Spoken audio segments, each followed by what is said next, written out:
Things happen. They always have. A storm, a heat wave, a downpour. But now they happen differently. More frequent and more intense. We're changing the planet's climate. And all over the world, people are paying the price.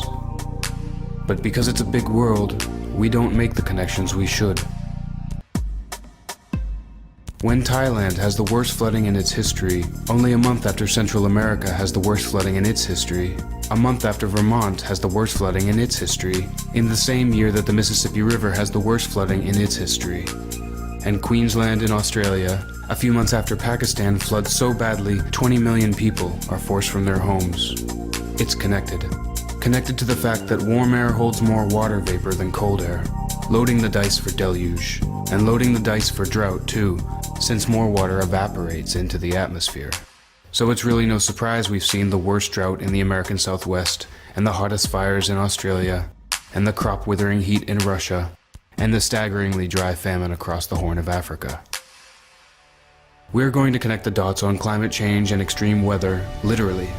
On May 5th, we will rally at hundreds of sites around the planet afflicted by climate change.